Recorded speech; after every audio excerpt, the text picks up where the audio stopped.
So back at the shop, I decided I wanted to talk a little bit about this light that most of us know about already. A lot of us own it. It's been reviewed all over the place. And that's the Aputure Amaran F22C. Now I only own the C version, but I wanted to talk a little bit about modifications that I've done, that other people have done, and also kind of what I like about this. Now that I've had it out, now that I've been using it, now that I've been renting it a lot. And my first thought when I saw this was, this is Aputure testing the waters. This is Aputure maybe thinking, let's see how we do with these mats. Let's put them out in Amaran. And I gotta think, this is their first step towards launching a pro version Lightstorm mat series, maybe next year, who knows. But Amaran, very much like Nanlite to Nanlux, Amaran to Lightstorm and Aputure, was meant to be their kind of value brand, their content creators, maybe the low end of the professional market, maybe. But it was more of an entry level light. But this light has a lot of pro features in it. It's, I think, very different than other Amaran products. Now, I haven't used a lot of Amaran. The fact that most of them don't have DMX is these days is a deal breaker for a lot of us. But this light has DMX. It has a DMX out. They've now redesigned a new cable that has two 5-pin XLRs, DMX in and out, as well as a third cable, which is a powered USB-C. So you can attach your CRMX dongle to this, maybe you Velcro it to the side of the ballast, and you're up and running in CRMX world.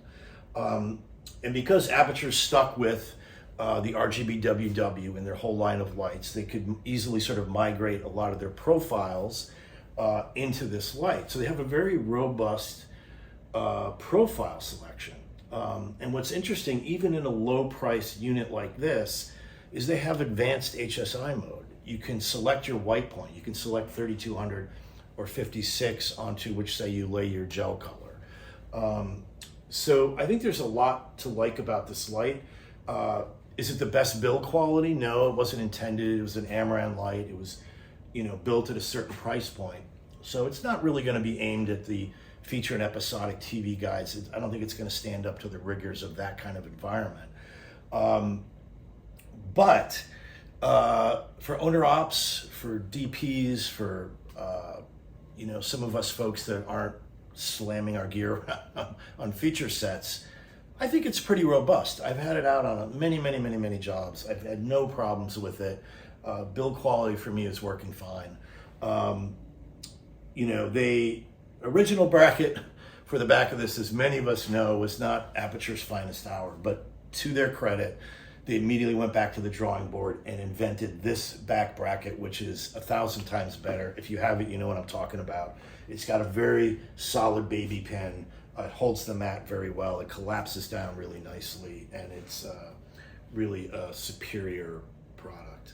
And it really makes this mat 1,000 times more useful. And I'm not worried about it falling apart. And bending those rods and all that kind of stuff was just, yeah. So one of the things I decided to do was I had some light gear poly skirts and diffusions, and I also had some Honey Crate LCDs. So I decided to line the perimeter of the front with 1-inch Velcro using E6000 adhesive.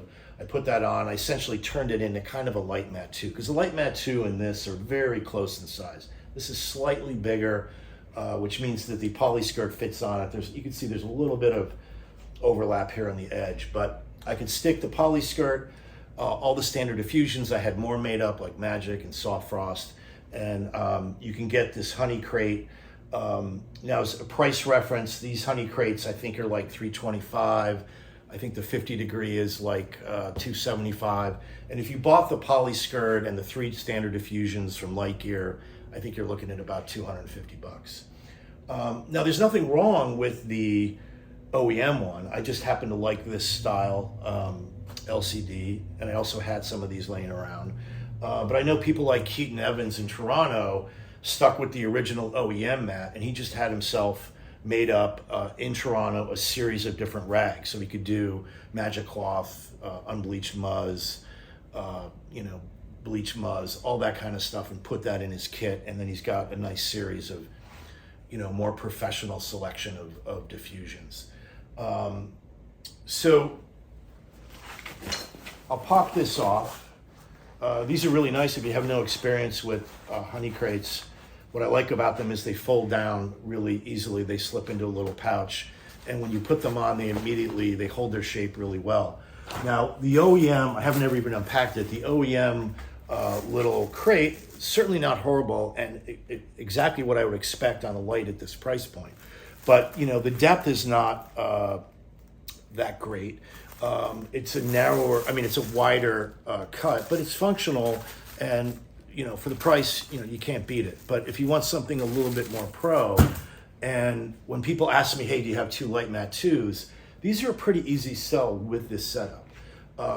Because the reality is they're better, they perform better on DMX, and the color is better, in my opinion, than the 2019 Spectrum. So, and the price point, I tend to build in my mods to my price points. I think maybe a lot of people might be charging, I don't know, $75 a day on this. I tend to charge about $100 to cover the mods I've made and so forth.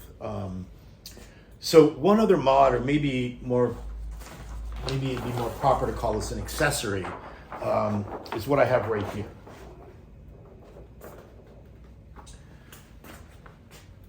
Now, this interesting looking thing was invented by John Tindall in LA, and John has come up with this lighting system that he calls Brokeh Lighting System. Broken colors, soft broken colors. And this is printed as a transparency, so it's meant to be used with either a soft box or a light matte like this with a relatively heavy diffusion. I tend to use magic cloth. If I'm really struggling for output, you could go to maybe full grid or maybe even half grid.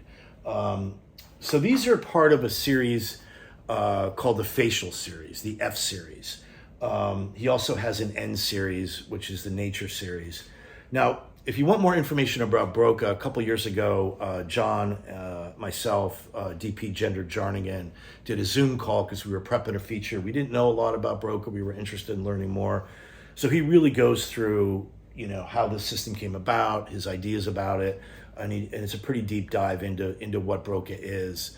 And I'll put that link in the description if you want to know more about Brokeh. So I'm just going to give a cursory overview. But a lot of the science and the patents that John has put into this have to do with the arc shapes and the breaking up of the colors. A lot of patents have to do with its effect on spherical objects, right? AKA faces. So you'd think you're getting some weird party colors out of this on your interview subject's face, but in reality, all these colors are combining to form white light. So if you're pushing 32 or 5600 Kelvin through these, you're still getting approximately 32 and 56. But these are having effect on the face. The colors are coming at the face at different angles of incidence, which affects things like specular highlights. I've done a series of interviews with these where we had an African-American person, a pasty white person, a Spanish person, all different skin tones sit in. And we were kind of like, wow, we barely have to change anything, including intensity. So at some point I'm hoping to do an A/B comparison between straight magic cloth and the Brokeh system, because I think that would be quite useful to see exactly what it's doing on the skin and so forth. So these are typically sold as a set of 3 in this F series. You can buy them individually, and you can custom size them. He makes them in 4x4 with grommets and straps. You can put them on a 4x4 blade frame. You can get them for medium chimeras. You can get them for light matte 4s. You could have them made for the original OEM box if you wanted to. Any size is possible. This is another version, slightly different, the facial anamorphic, and slightly different arc patterns, slightly different densities. And then lastly, the third in the series is meant to be the fill. So these are basically meant to be used as a key. And again, these are all about portraiture. They're not really about lighting backgrounds. They're really about lighting faces and spherical objects. So this is the facial enhanced fill. So this is kind of an Olympic ring pattern, but it's the same thing. It's breaking up the colors. You push 3200 through this, you're going to get approximately 3200 out, but coming at the face at different angles of incidence. Now the N series is completely different. They're not arc shapes, they're not Olympic ring patterns, they're a different kind of pattern. Now the N series are printed on magic cloth. They're meant to be used as bounce, or you can push light through him.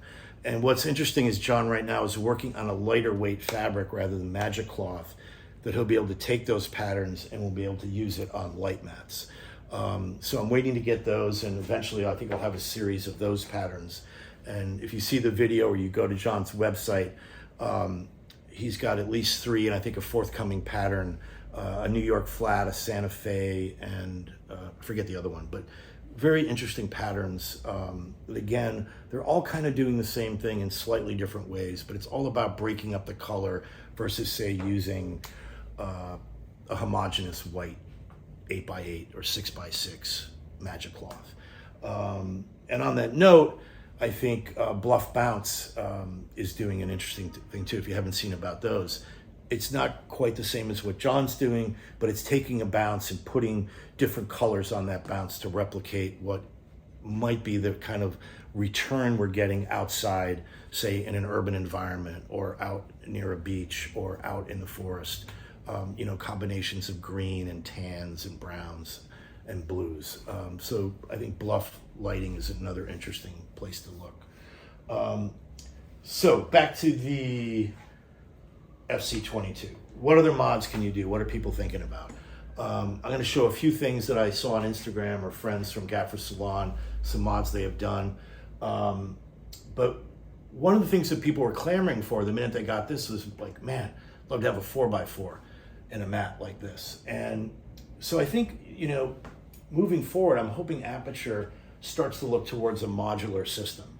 And I think modular systems may be applied more to us owner ops or smaller players or guys with 3-ton trucks, where one day we're going to go out, we have 4 of these, but we want to use we're spreading them out. We got 4 playing in different areas. But the next day we want to do a key and we want to have 4 of these in a frame. Or we want to have a key and fill. One's not enough, or we want a bigger source to wrap better, so we want to put 2 of these into a frame, or somehow combine 2 of these so we can have a key and a fill, or we want to put 4 together overhead as a top-down source. So I'm hoping in the future that Aputure thinks about modularity.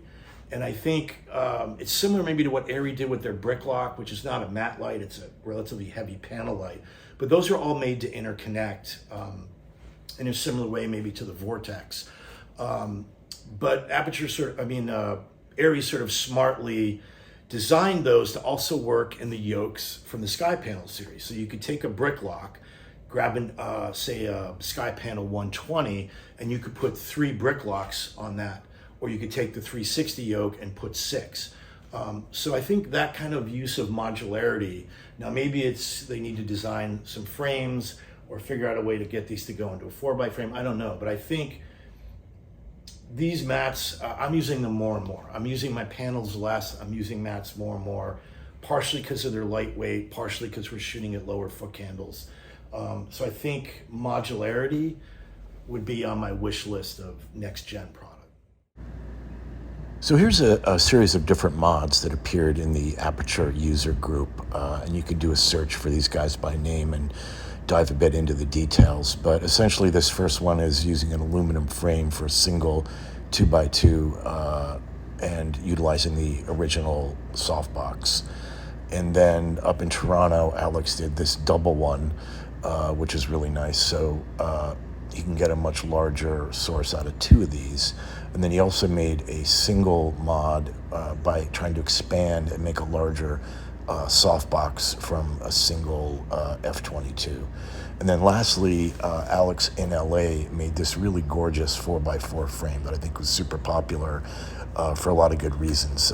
He's got some nice cable management going on down to the 4 ballasts, and a kind of clever way to integrate this into a standard stock frame.